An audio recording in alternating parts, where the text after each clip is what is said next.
So my name is Tara Wisniewski. I am Executive Vice President for Advocacy, Global Markets, and Member Engagement at ISC Squared. And I am really excited to talk about this topic. This is something that I live and breathe in my day-to-day life, and I am just thrilled to be here to talk to you about what is, I think, a really, really important topic. Okay, so just a quick minute on ISC Squared. How many of you are familiar with ISC Squared? Excellent, awesome. We are most known, of course, for our credentials, our most famous being CISSP or CISP if you are from the UK. We are a global organization with over 365,000 members, associates, candidates, and people who affiliate with us. We are really excited to be the largest body who credentials cybersecurity professionals. Next year is our 35th anniversary, and one of the things that we have always done is really be a credentialing body, and as many of you know, especially for those of you who hold our credentials, we take our credentials and the rigor around those credentials incredibly seriously. And more recently, we made a strategic decision as an organization to do more. That one of the things that we have always reported on, well, for 20 years have reported on our workforce gap, we've published annually a workforce study. And as part of that workforce study, over the last couple of years, we continued to see this increase in the workforce gap of cybersecurity professionals and really decided, our board and our CEO challenged us, what are we doing about that? And so one of the things that we do, and we have made a decision to be, is really to be a global advocate for the development of the cyber workforce globally. And again, we are a global organization, and so we think about this. And so that's part of the work that I do, and I lead our global advocacy team, and that advocacy team is focused in the UK, US, EU, and more recently, we just this year started to focus a little bit in Canada because there's some interesting things happening there. So I'm going to talk today about some of that work and also about a new research report that we actually published and launched yesterday in UK Parliament. So we decided, as part of our work around the advocacy, so really over the last 2.5 years, we've really kind of leaned into our advocacy work. And one of the things that we started to see last year was that there were some trends and that we are seeing a proliferation of regulation. And they're kind of happening in 3 different areas. One is really around the workforce development and what does that mean? And what we're seeing is a proliferation globally in terms of investment in the workforce from government institutions. And so people are coming at it from different approaches, but that, there's more and more of this. The second area that we're starting to see that's really trending is the professionalization of the sector. And by that, I mean, we are seeing more and more activities that are happening that are going to drive the need for even more professionals into the community. So for example, in the EU, in 2024, the Cyber Resilience Act will come into implementation, and that calls for new cyber expertise around the supply chain. Also in the US, the SEC any day is about to announce new regulations that call for cyber expertise on public boards. And so in that increase of these kind of regulations, we really are seeing that professionalization of the sector, really calling the sector to terms in terms of that's going to become something that's even more present, more top of mind for boards. And then the third area, which I'm not going to talk about today, but the third area that we're of course seeing more and more activity around is just key issues that are critical to the sector. So that includes things like, of course, the buzz this week, right? AI, right? Everyone's talking about AI, we know. But you're going to see more and more regulation around that, but you're also going to probably see more and more regulation about things that are really critical to the sector, like cyber insurance. Because I think most of you know that the cyber insurance market is kind of imploding, and that in that we're going to have to see, we will likely see more policy intervention to support that ecosystem. So we kind of recognized this last year and decided that it was an opportunity for us as a global organization to start to really lean in and do some research. So yesterday we launched this report with RUSI, who is the Royal United Services Institute. They are a globally recognized security think tank based in London.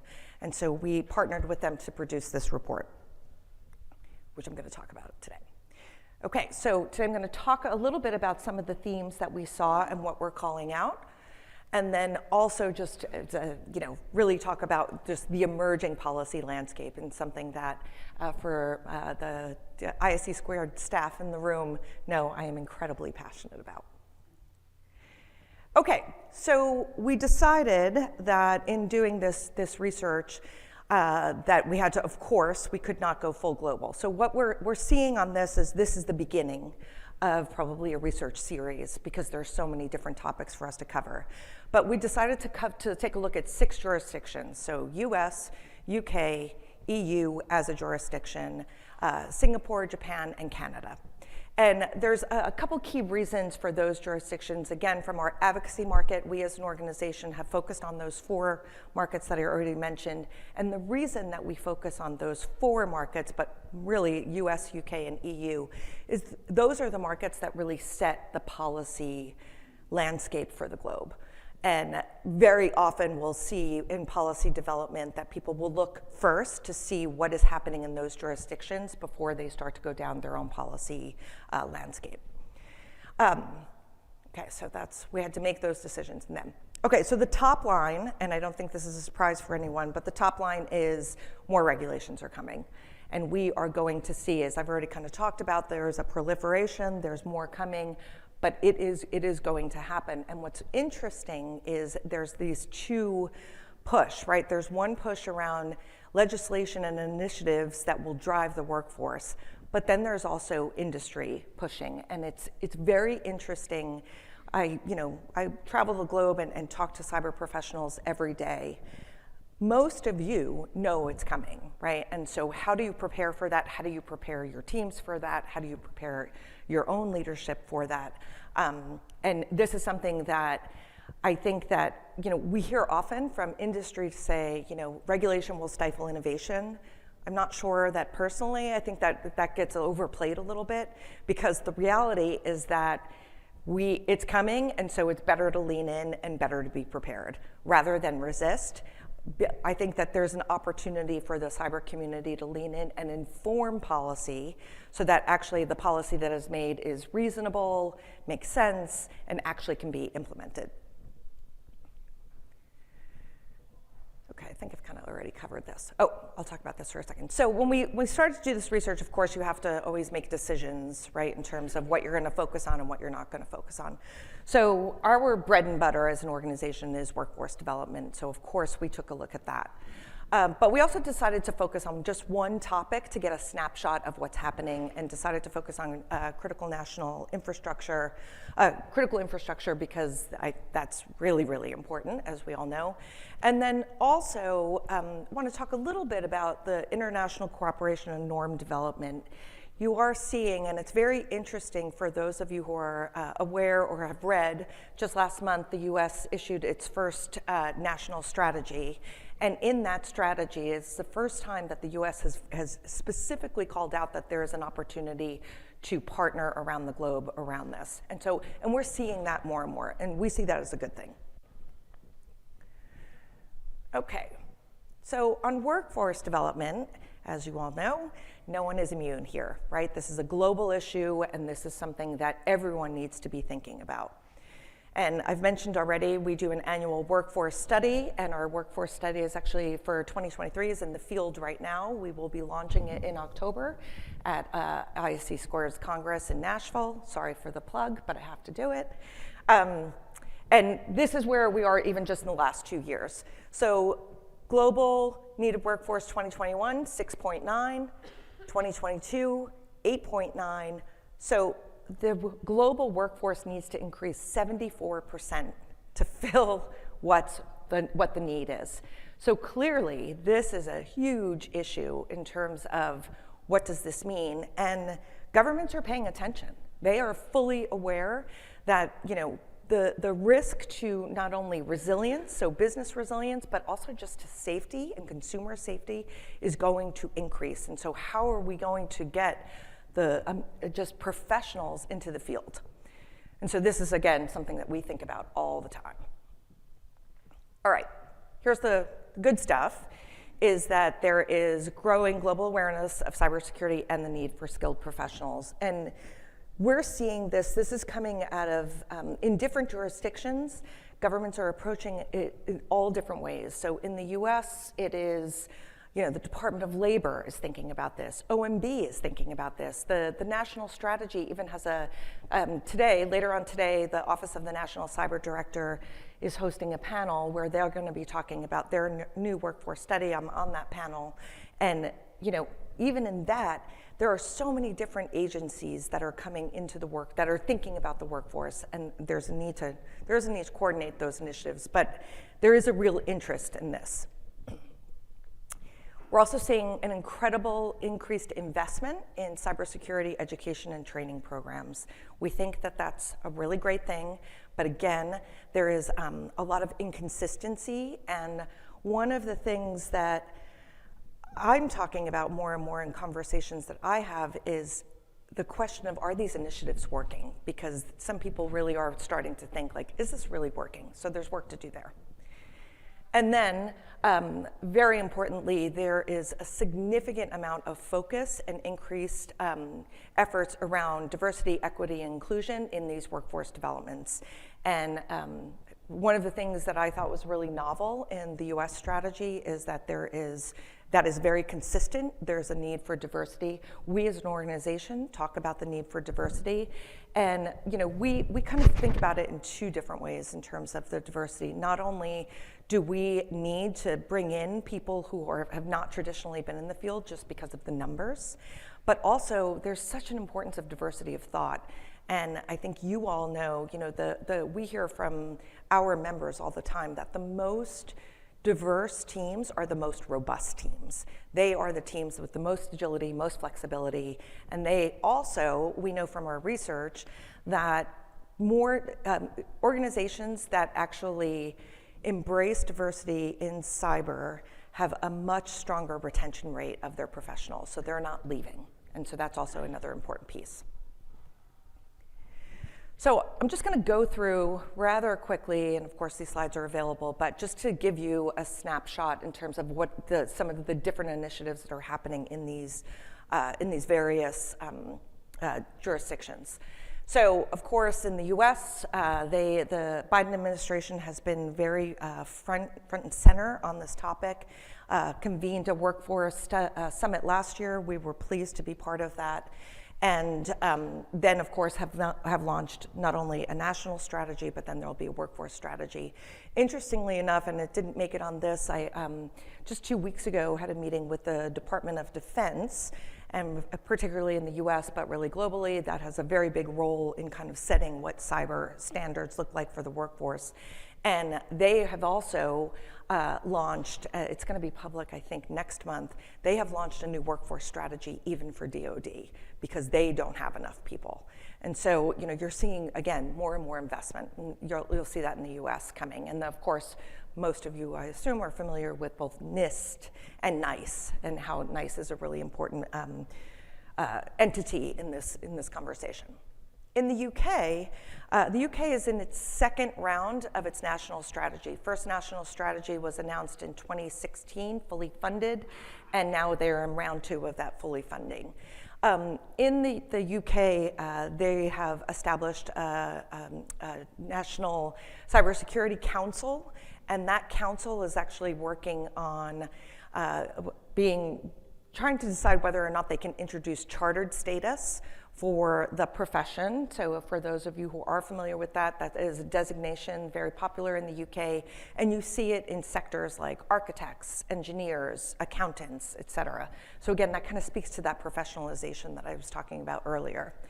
And then the UK also did set out to fund cyber clusters. So all around the country, similar to the US where we have cyber centers of excellence, all around the country in England, well actually in the UK,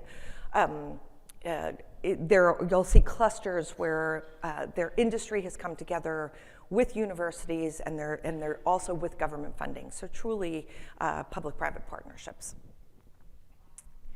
Okay, and then in the EU, we see a proliferation of things. This is the year of digital skills in the EU, and we are seeing quite a number of initiatives that are really coming to pass. And it's interesting in the EU. The EU tends to, in my personal opinion, tends to be at the forefront of policy, but it takes them a long time to kind of implement. It always takes a few years.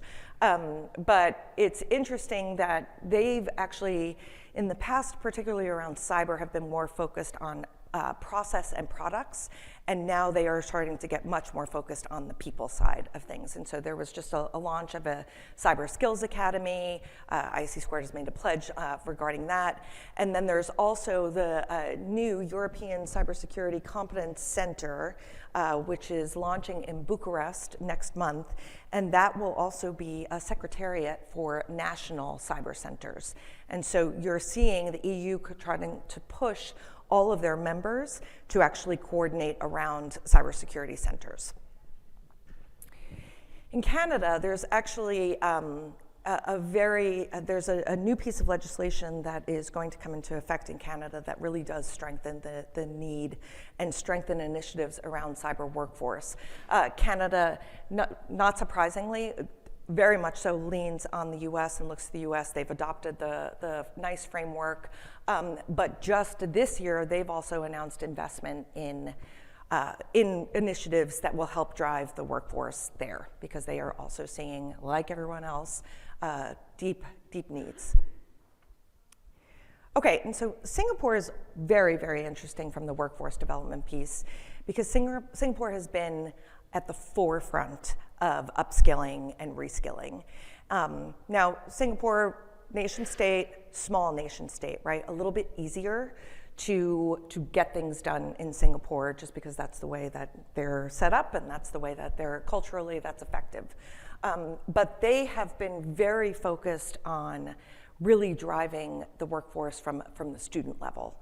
And so lots of really incredible activities. The CSA is actually a very strong agency and a global leader in just cyber policy, cyber workforce, et cetera.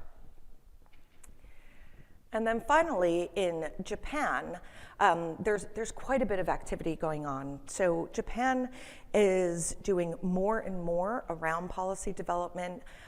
One of the things that we found in the research is very interesting is that, Japan traditionally has not been, because of post-World War II, right, has not been very aggressive around positioning. And really over the last couple of years, Japan has kind of changed its position around cyber and is really starting to invest more and more in how they're skilling their workforce. And they are doing some really interesting initiatives also within their military. They have just started the Japan Self-Defense Forces are in the process of really focusing on cyber for the entire force. And so even if you are not a cyber professional, it really is, they are focused on making sure that there's cyber awareness, even at the lowest levels, so even down to administrators.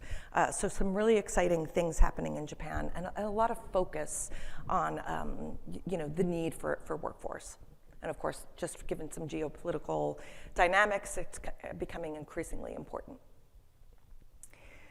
Okay, so moving forward, one of the most things that we think is really important is continued investment and collaboration between the public and private sectors. We do believe that there is an opportunity, and a greater opportunity for those of you who are in industry and have the opportunity to influence this. There is a need for industry to come to the table and really start to have a little bit more dialogue and transparency around workforce development. Again, we know that that industry, particularly in the US, right, is always here. Regulation is going to stifle innovation. Regulation is going to stifle innovation. Again, I've already said that is so overplayed. But there's an opportunity, because we hear as an organization from our members that even with credentialed, there's still a lot of challenges in industry around even hiring practices. So for those of you who know the CISSP, right, there's a 5-year, so not only is it a very difficult exam, there's a 5-year experience requirement with CISSP. However, we see as an organization all the time that CISSP is called out in entry-level job descriptions. And so that doesn't make sense, right? That's not gonna solve anything. And one of the things, so we've done some research around hiring managers. We think that there's an opportunity to really partner with hiring managers to really educate what does that mean. But there's also a need for industry to be much clearer with organizations like us and with government entities about what is it that they need in their entry-level and early-level careers, so that academics, so of course cyber is a young academic discipline, but there's a lot of investment there as well. So we need to be able to, for us as a credentialing body, for academic institutions, we need a better sense of what industry actually needs at that early level. Because what we hear now is folks are not, we still have to invest in their training, but we need more information. So there's a real opportunity for convening in terms of, and people really kind of shedding for a minute, possibly, for all the profit, we all have businesses to run. But if we're really gonna solve this problem, we're gonna have to all come together and be a little bit more honest with where things are. Okay, so I will talk just quickly a little bit around some of the different initiatives around critical national infrastructure. This is really, we find that, particularly over the last couple years, there's been a lot of focus on CNI, as there needs to be. We're gonna see other areas also become, and one of the things that we're also hearing about, particularly in the US, so I attended a breakfast on Monday where CISA was on a panel and was talking about this. There's also needs to be discussions about what is critical national infrastructure. What does that mean? Because that definition is changing. And so you'll see things more like is space, for example, is aeronautics, things like that. Are those part of CNI?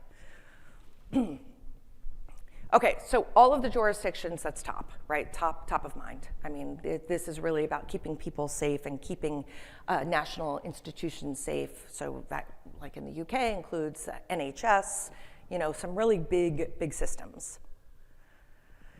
So I don't need to really kind of go through this. But so we all know, I think, the value of critical national infrastructure, what it does for that. But then here's the interesting thing that we're starting to also think about as an organization is what are the harmonization of standards? So we talk about harmonization of standards for things, right? For products, for Wi-Fi, we've got all these kind of standards, but what are some standards that are really important for workforce? And we see it in CNI. So in the US, of course, the new strategy particularly calls out CNI, as does CISA. So big focus in the US, no surprise. In the UK, there are a number of different initiatives that are really, they're being much stronger around just their legislative approach to this and have a number of different acts in play. The most recent being the Product Security and Telecommunications Infrastructure Act. And right now, this is post-Brexit, there's a very interesting conversation going on in the UK regarding its own privacy bill. So of course it does comply with GDPR, as any of us who want to work globally do, but they're actually looking to even go further and strengthen. And actually at this breakfast, I was out on Monday, very interesting, just on a side note, very interesting that there was an industry speaker, so the CISO from Merck was on stage and actually called out that industry would welcome a US national privacy law. It's the first time I've ever heard industry kind of say that publicly like that. So it's very interesting. We'll see where that goes. In the EU, there are also a number of things, and particularly the NIS2 directive. The NIS2 directive is in force and is really setting, it's actually being somewhat disruptive in the EU because it's really forcing member states to do more than they've already done, but really, really important. And we expect, we don't know for sure, but we expect that the combination of the NIS2 directive and the new Cyber Resilience Act in the EU is going to actually have a global impact. We have heard from some people, particularly in the EU, have said to us that the Cyber Resilience Act is going to be the GDPR for cyber. I don't know if that's true yet. We'll see. The Cyber Resilience Act is actually currently in tweaks, and so we haven't seen what the final act looks like, but that is something really, really important and something to keep your eye on. The Bill C-26 is the bill I was just referencing in Canada that sets out quite a few also requirements around not only workforce development, but really strengthening cyber for Canadian companies. And so again, you're seeing threads here of there's all of these legislative interventions that there's more is coming. Of course, in Singapore, they have their CSA, their cybersecurity agency, has launched a pretty progressive supply chain initiative. And so, and that really is tied to CNI, and also a new code of practice. And so that is another thing that we're starting to see and also starting for us to think about as an organization. You know, are there guidance professional guidance that we can issue? Professional guidance that you see in other industries like accounting, like that. And so again, that kind of speaks to the professionalization of the sector. And we'll see more and more of that. And then in Japan, there is a number of different things that have come. Most notably, though, is that economic security bill in May 2022 that really puts in place investment that was badly needed to bolster critical national infrastructure. Okay, so we know that jurisdictions are going to continue to prioritize CNI. We think that's good. We also do think that some of the discussions around what is CNI and is there, is that an organic definition? Personally, I think it needs to be an organic definition because threats are changing constantly, and that needs to be kind of up for discussion on a regular basis. But what's good is that policymakers around the world are really starting to deeply appreciate the need and the evolution and really how cyber is not only, of course, covering everything, but how critical it is to everything. And so there's a real new appreciation and a new approach around thinking about it from a systems level as opposed to just an add-on. So we think that's a good thing, but the biggest challenge, again, is are all of these initiatives working? Okay, before I kind of start to wrap up, and I'm at the 20-minute mark, which is I want to have any questions right now? Yes. Something about the CISO for NERC, N-E-R-C, is that National Electric Reliability? Merck Industries, M as in Mary. Yes. Yeah, it was interesting. I mean, it was pharma, right? Yeah, the reason I bring it up is because electricity is a major part of our critical infrastructure. Yep. And my company has been working a lot in helping to make the grid more reliable and secure. And it's like a long ways away. Yeah. And people don't realize how fragile it really is. A few people taking some, gunshots at a substation can actually bring down major parts of the grid. Absolutely, absolutely, absolutely. And this is where I think that it's really in critical national infrastructure has been the spark, I think, for legislative, for policymakers to understand how pervasive, right, how fragile I think the state of things are. So fully agreed. But yeah, no, that was Merck, and I just found it really interesting that someone would say that in a public forum. I mean, interesting. Yes. Please. I have a microphone too. If anyone does not want to walk up, I'm happy to walk around. Great. So one of the challenges for companies, especially in healthcare, is all of their various requirements for privacy, compliance, security. And one of the challenges for global companies is you may have an implementation here in the U.S., but then when you go internationally, the requirements are very different. So how you manage data, how you handle it, security, compliance, privacy, et cetera. So two quick questions. First of all, you mentioned a report that had recently come out. I'm assuming that that's available through your website? Yes, it's available on our website, and I have the URL here. Yeah, we literally launched it yesterday. So it is hot off the press. I mean, still burning on our fingers. Great, because that's what actually I was very interested in hearing about, is some of the specifics in terms of the requirements, because the requirements themselves then dictate the the infrastructure, security, et cetera. So I was wondering if you could talk a little bit more about just touch on, I know it wasn't the subject here, but on the requirements, then basically providing the guidelines in terms of what needs to happen with infrastructure. And as you look at the evolving legislation, some of it which is very unclear in terms of how it will be implemented. Absolutely. How do companies plan for that to get ahead of the curve, in particular for global implementations and global infrastructure? Yep, great question, great comment.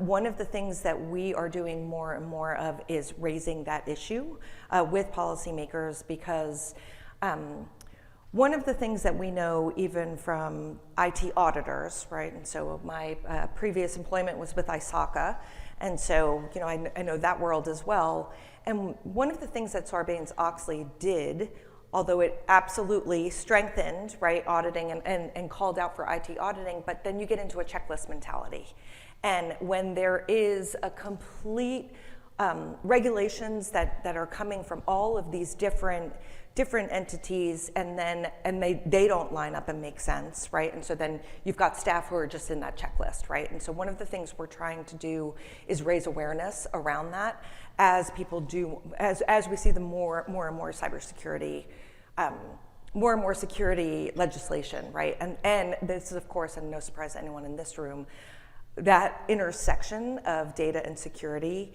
Well, there's a lot of education that needs to happen around that, and what's really unfortunate, but again, one of the reasons why we are leaning into our global advocacy work is, most policymakers have really no understanding of what we're talking about.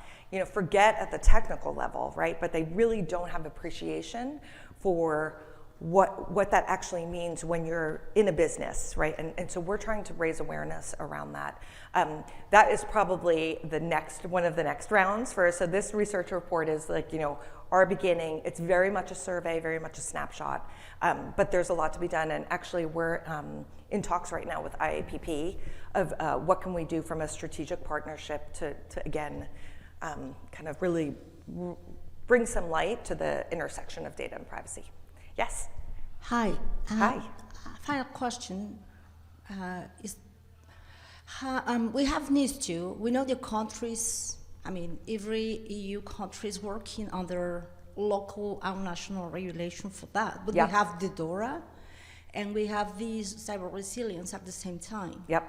So, two questions: how they will be connected at some point, because NIS2 has a different compliance date. We have 2024 for the resilience, and we have 2025 for DORA, for financial sector. Yeah. But then we have international institutions like mine. So we're dealing with the scope in the scope of the EU regulations in all across the world. So how are you expecting to get that connected? I mean, you talk about Singapore, Japan, but there's also India working on that a lot. So what is the expectation, or more than the expectation, what international companies should do? Because we cannot segregate Germany employees from other things. Yep, nope, I completely appreciate that challenge. And when we're in the EU, I was in the EU, in Brussels, in Parliament, maybe 6 weeks ago, and they are talking about it. So MEPs are talking about it as a legislative package. And I think that that's interesting, because talking about it as a package suggests that it's all connected, and it's not, right? And so, yeah, it's not. And I was actually in a closed door meeting with MEP Dante from Italy, who was leading on the negotiations of our Cyber Resilience Act. And I was in a closed door meeting. We were the only organization there talking about skills. The rest of it was industry talking about, kind of really pushing back on some of the call outs. And they were making the same point around, how do you expect us to do this? I don't know where it's all going to go, but I do think that we as an organization are trying to raise awareness around that as well, because I think that as and one of the things that actually is a call to action for us, and something that now we're going to start doing more and more of, is we believe that there's a call to action around global harmonization, and that this is an opportunity because there's such because there's so much at risk, and because there's so much need and depth for the workforce, that unless there is a little bit more harmonization of this, it's just going to get worse, right? It's not going to solve the problems. And so I don't know what the answer is, but I will tell you that we as an organization, top of mind, and we're pushing on it as well. And so I think that, again, that's kind of call out in terms of, that's where industry needs to also come to the table with how can we all kind of solve this together, as opposed to sometimes it can be a little bit more combative. Yes? Hi, thank you. My name is Raymond Cheng, and the businesses that I've been employed at have done a lot of international work. Yep. I'm wondering, thinking about GDPR and thinking about the new Cyber Resilience Act, where do you think the profession and the field is going in terms of accountability and enforceability? So I think it's actually driving more to accountability and enforceability, and that's one of the things that I'm talking about in terms of that professionalization of the sector. So one of the things that is always critical for us as a credentialing body is our commitment to ethics, and also driving and raising awareness around ethics and the really high ethical standards for the profession. I think that with things like the new SEC rules that are going to come out, that is really calling professionals to task, right? And what's going to be really interesting is it's starting to call board members to task, right? And so then board members will become liable. That is going to drive even more accountability, and then that I think is going to strengthen accountability within the sector. But that's where also, it's interesting, it's a good question, and something I probably need to talk more about with even policymakers in terms of, when they're calling for this, we always push policymakers to call and be more specific around what they mean about well-trained and qualified. But we also, for accountability and ethics, that becomes a really important. I think it's going to go more. I think it's going to be more. And I think that's good for the sector, personally. Yes, hi. Hi there. Thank you so much for this global snapshot of what you need to know about cybersecurity. But as a very new ISC Squared member, I will say that I did not, learn about the lagging legislation after I joined. This has been very apparent as a member of society and as a member of the workforce. And I was wondering what you believe is needed, short of like a full-scale education campaign, in order to catch up to where we should be, because we are behind, we are lagging, and our policymakers who take up important pieces recognize the scale but seem unable to actually tackle it. The TikTok hearings alone should be demonstrated. Oh, says it all, right? I mean, can't I say have no it better idea. than they did. Yeah, Doesn't well, connect and to even your Wi-Fi. Right. Yes, on the education, one of the things that we talk about and encourage policymakers to do is for policy intervention that is going to drive people into the workforce now. And so we, of course, as an organization, we believe that it's really important for a wide-scale education campaign. We believe that children should be cyber aware. These are all important things. But for who we are as an organization and the things that we think about and the things and the people that we look after, we always push for initiatives that are really going to drive that kind of shortness.